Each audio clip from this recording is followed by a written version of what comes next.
You are Locked On Braves POSTCAST, part of Locked On Sports Atlanta, your team every day.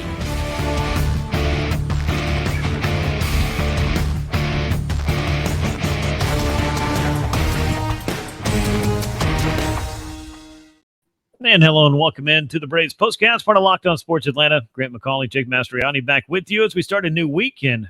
Pretty soon we'll be starting a new month, but the Braves started a new series on Monday, and unfortunately, their winning streak came to an end as the Angels rolled into town with Shohei Ohtani in tow, and he might not have been the big headliner for the Angels on a night where they hit a bunch of home runs, but he certainly helped out. And the Angels picked up a 4-1 win over Charlie Morton and the Braves. We'll go back through all of that, the Morton long ball struggles, some of the Braves offense really not able to follow suit after what was a big weekend for them. And, of course, we'll get you set up for Game 2 of the series on Trade Deadline Tuesday with Spencer Strider on the mound for the Braves as they look to draw even against the Angels. We'll get into all of that on this episode. Before we get started, though, I want to remind you to subscribe right here on YouTube. Click the bell to get notified every time we drop a new episode, and make sure you're subscribed to Locked On Braves wherever you get your podcasts. And, of course, if you like what you see here, leave a like, share the show with a friend, leave a comment, all those good things. It helps the show grow. Now, Jake, let's get into today's show because, unfortunately, after the Braves really broke out the bats and kind of broke the Brewers on their way out of town, it wasn't a repeat performance on Monday night. They just weren't able to get things going, and unfortunately, Charlie Morton needed a little bit of help. Yeah, just unfortunately, like you said, really couldn't continue what happened over the weekend, but just doing our best to help Shohei Ohtani get to the postseason. And you know that's what every fan really wants, so just really trying to help him out a little bit. Yeah, I know that's what the Angels want because they continue to make trades to bring players in when a lot of people thought maybe this would be the time that they would be trading perhaps the best player we may ever see in terms of the overall all-around talent. Not going to waste our whole show talking about who the best player in baseball is because I think we know if it's not one guy that was on the field tonight, then it's another guy who was on the field tonight. Very cool to see Shohei Ohtani and Ronald Acuna Jr. going toe-to-toe as the Braves and Angels meet in this three-game series. But it was Ohtani's club that picked up the 4-1 win. It was game number 104 of the year for the Braves. They are now 67-37 on the year. The Angels, meanwhile, they've been playing better baseball, which might be one of the big reasons why they've gone out and made a number of trades to strengthen their club. And they hope to have Mike Trout back sometime soon. They are now 56-51 on the year. 4 runs, 10 hits, no errors, and 10 men left aboard for the Angels. A run on 4 hits, no errors, and 6 men left on base for the Braves. Chase Silseth, we'll talk about him. A spot start. He picks up the win. Looked very good against the Braves. He's 3-1 on the season. Charlie Morton is now 10-9, taking a loss despite a quality start. And Reynaldo Lopez, one of the new additions for the Angels, his 5th save of the year. 2 hours, 36 minutes, a crowd of 41,173 on hand to see it. Many of them looking forward to seeing Shohei Ohtani, and they definitely did get to see him get involved a little bit, but maybe not in the big ways that you might have expected. As Charlie Morton thus far this season, I think, Jake, has been more than serviceable most times out, but he was really looking to put kind of a troubling couple of starts behind him and get back on track.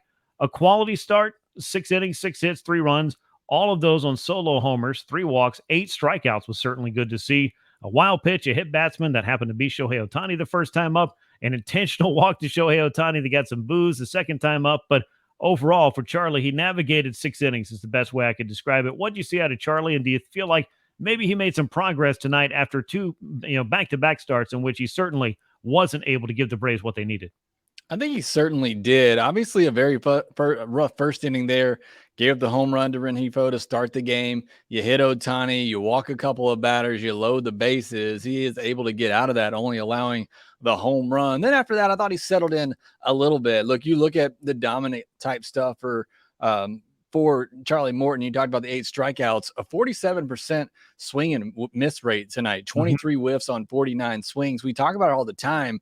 The reason I think he's still such a dangerous threat in the postseason is because of that dominant type stuff that he has. When he's getting those chases and that curveball is on, he's able to get those swings and misses. 12 whiffs on 16 swings against that curveball. So again, he has that type of stuff and that type of potential. Just seems like every now and then it gets away from him. You get a good team like a Red Sox lineup that doesn't chase a lot, and he can get into a little bit of trouble. And we mentioned the home run balls early on, something that really plagued him last year. Yeah. And it looked like something he would kind of do a better job of this year, but not here as of late. 3 home runs on the night, all fastballs kind of middle up that they were able to get to for those 3 home runs. But again, at the end of the day, you look at it, 6 innings, 3 runs. I mean, more often than not, that's going to give this team, and it did give this team a chance to win the game. Unfortunately, the offense just didn't show up. Yeah, and I've had a lot of discourse on Twitter or X or whatever we're calling it these days. We'll call it social media about what Charlie Morton is and what he's not, and maybe where the expectations should be at this point Mm. for a 39-year-old. But as you pointed out, I mean, he does have some dominant stuff, some elite level, pitches in terms of that curveball, most certainly, and a fastball that's got plenty of life on it as well. I know he's been trying to kind of augment that 1-2 punch that has worked so well for him to turn him into a late bloomer and one of the strikeout leaders in baseball annually. But at this point, I feel like as the Braves start to get healthy, we're not talking about Charlie Morton being tasked with leading the staff, maybe the way that he might have been looked upon when he initially signed with Atlanta a couple of years ago. This is more of a middle to back end of the rotation starter at this point.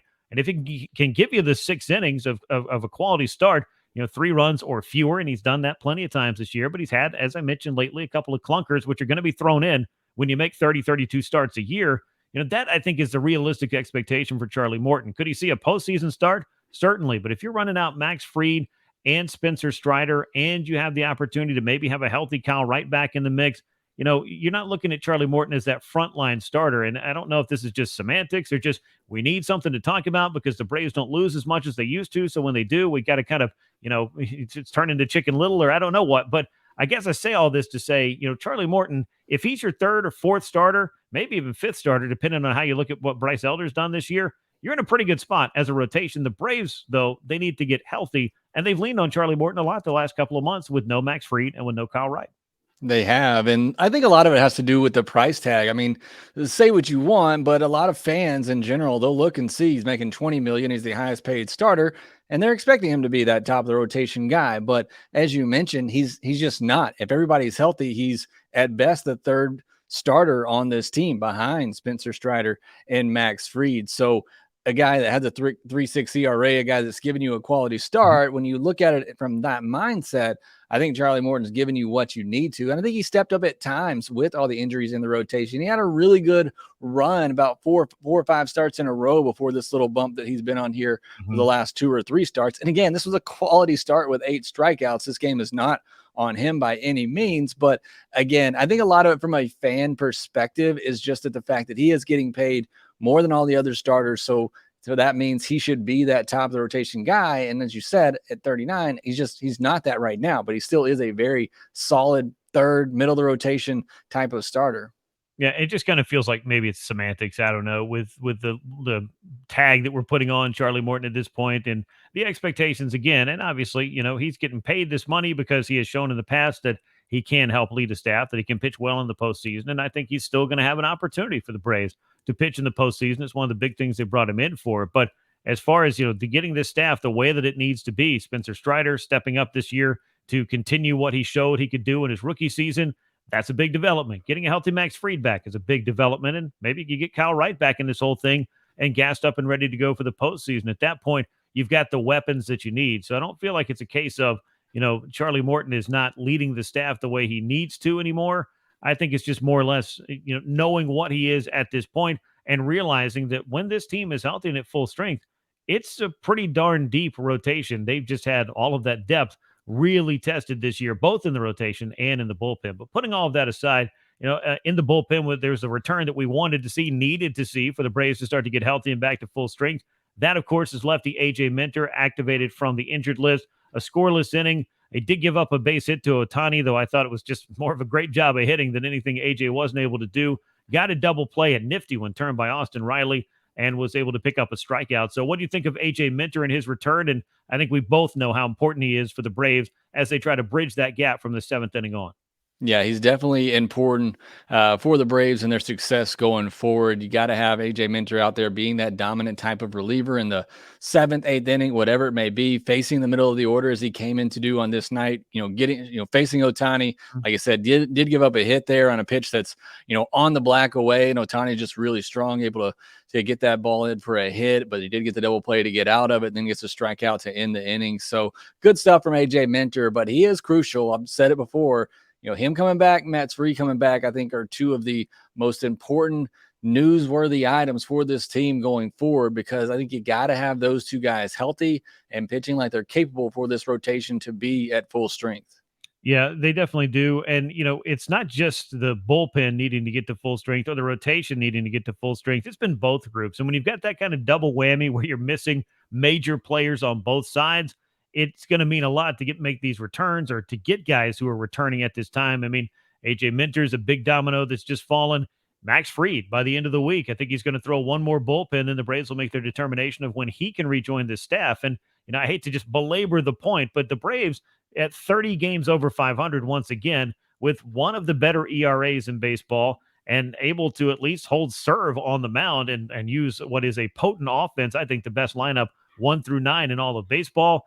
This is the strength of this team, but they have a chance to get better. And we haven't even talked about what Alex Anthopoulos might do before 6 p.m. Eastern time on Tuesday. So I do think that there are some things to be encouraged about. AJ Minter's return is a big one. And Jake, if there's something to be encouraged about offensively, how about the play of Matt Olson? We've talked so much about Ronald Acuna Jr. this year, but lately it's been Matt Olson, it's been Austin Riley. There have been other guys who have stepped up and really given the Braves the offense they needed. Homer number 36 that leads the National League, 89 RBIs lead all of baseball. I think Matt Olson might be playing his way into a top 5, maybe a top 3 MVP finish with the slugging that he has done for the Braves over the past 2 months. I talked about it on the podcast Monday and went through all the numbers. And, basically, if it wasn't for his own teammate, I think he would be right there near the top of the MVP race right now. But with what Acuna is doing, both from a speed power standpoint, he's obviously right now the favorite. But Matt Olson, as you said, certainly deserves to have his name in there.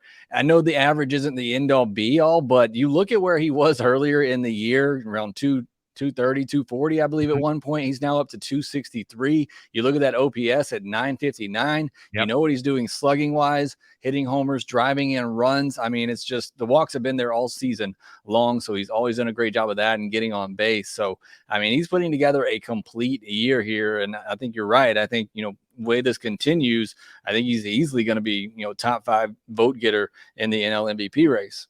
Yeah, unfortunately for the Braves, it was Matt Olson's solo homer off Chase Silseth that was all that they were able to get done offensively. The spot start for Silseth as Griffin Canning was scratched prior to the game. 5 innings of 1-run ball, 3 hits, and 4 strikeouts. Only the Olson home run, the blemish there. For Olson, though, that home run, a pretty big one for him. It puts him on pace for 56 home runs on the year, which would be a Braves franchise record and near 140 RBI pace as he leads all of Major League Baseball in that category. Also the 200th home run for the Braves offense, which is far and away the most in Major League Baseball. So if a lot of things can happen on one swing of the bat and, only net 1 run, I would say that Matt Olson checked an awful lot of boxes there. But the Braves, they needed some more, had a chance with the bases loaded in the 6th inning, a 2-out rally. They kind of shorted out when Travis d'Arnaud was unable to come through with the bases loaded after they intentionally walked Matt Olson. So if you wanted a little bit of validation or vindication, if you're another club dealing with Matt Olson these days, you might want to go ahead and give him the free pass, and we might see a little bit more of that depending on who's hitting behind him, of course, in the Braves lineup, which typically has been one of the catchers on any given day.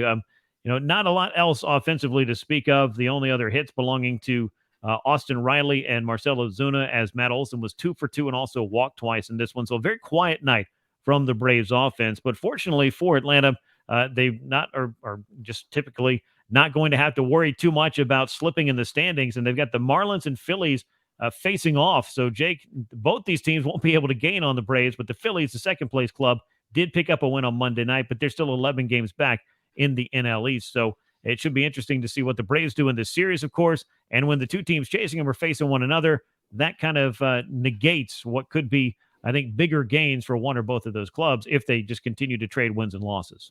Yeah, 4-game series, I think. So Braves fans probably just cheering for a split there, and they just don't, continue to maintain that lead in the division. Going back to the offense too, this is somewhat making an excuse and something they have to get past, but you wonder how much changing pitchers at the last minute had an effect on them. They do such a good job of prepping for pitchers and being prepared right out of the gate, as you see with all those first inning runs that, maybe they just weren't as prepared for somebody they haven't seen before. Still, you got to make that adjustment. And they usually do make good in-game adjustments, but Angels got him out of there after getting through the order 2.5 times there, I believe. So just weren't able to get to him tonight, but more often than not, that Braves lineup, they're going to get to that pitcher, even if they haven't seen him before. Usually that second, especially that third time through, they're going to be able to put some crooked numbers on the board. Yeah, most definitely. I will say I was very impressed with Reynaldo Lopez. He was not, I wouldn't say a throw-in, but Giolito was the big name that came over in that deal. Lopez, though, a serious arm, 101-mile-an-hour fastball. He was using that to great effect in picking up the saves. So the Braves offense, yeah, again, they're not going to be able to score 8-9 runs every night. They're not going to hit 11 home runs every 3-game series. And unfortunately, they weren't able to get the bats going enough to help Charlie Morton avoid this loss in Game 1. And we'll get you set up for Game 2 here in a moment. But before we do that, need to let you know about one of our great sponsors, as this episode is brought to you by FanDuel, and you can take your first swing at betting MLB on FanDuel and get 10 times your first bet amount in bonus bets up to $200. That's right, you just bet $20 and you'll land $200 in bonus bets, win or lose. That's $200 you can spend on betting everything from the money line to over/under to who you think is going to hit a home run that night, all on the app. It's safe, secure, super easy to use. Plus, when you win, you can get paid instantly. There's no better place to bet on MLB than FanDuel, America's #1 sports book. Sign up today. Visit FanDuel.com/lockedon. Get $200 in bonus bets. FanDuel.com/lockedon. FanDuel, the official partner of Major League Baseball. Let's talk about the middle game of the series. I don't want to get too far ahead of myself here, as it is Spencer Strider, 11-3 against Patrick Sandoval, 6-7 on the year. And of course, Tuesday, Jake, it's not just about this game, but prior to the game, we're going to find out, as we've seen the trade market really start to move here in the last, 72 or so hours. Will the Braves be able to do something to supplement this team? And will Alex Anthopoulos be able to pull a rabbit or two out of his hat? Yeah, he's done it and right at the deadline the past couple of years too. So be checking that social media feed, whatever you prefer, and make sure that you're up to date what's going on, because would not be surprised at all if he has a couple of deadline deals coming. And then looking forward to Spencer Strider, 4 straight games of double-digit strikeouts. He's really been racking up the Ks here lately, but it always seems like there's just that one inning where he has some trouble. Hopefully he can work through that. That 7th inning has been that problem inning for him his last couple times out. Let's hope he's pitching into the 7th inning again, and let's hope he can get past those woes and continue that double-digit strikeout trend. Yeah, if he's pitching into the 7th inning, that typically is a pretty good thing. But like you said, needs to avoid a little bit of trouble there. Usually the 3rd time through the order would appear to be. And that's kind of really the testing point for a lot of pitchers. What are they able to do once somebody or some lineup gets familiar with what you've done the first couple of times through? But of course, Spencer Strider's done it before. He's 11-3 on the year and looking to get to the 200 strikeout plateau once again if he has another one of those double-digit strikeout games on Tuesday. Spencer Strider against Patrick Sandoval, 7:20 p.m. Eastern Time is the first pitch at Truist Park. And of course, we'll talk about the trade deadline and all the other things when we wrap things up on the Braves postcast after Tuesday's game. And I know Jake's going to have a lot of great stuff coming at you on Locked On Braves, so make sure you're subscribed wherever you get your podcast. That'll wrap us up here, though. Make sure you subscribe to Locked On Sports Atlanta right here on YouTube. Click the bell to get notified. Leave us a comment. Leave us a like. Share it with a friend. All those great things help the show grow. Once again, a 4-1 win for the Angels over the Braves in the opener of a 3-game series. We'll be back at you after Game 2. For Jake Mastroianni, I'm Grant McAuley, and we'll catch you next time, everyone. So long.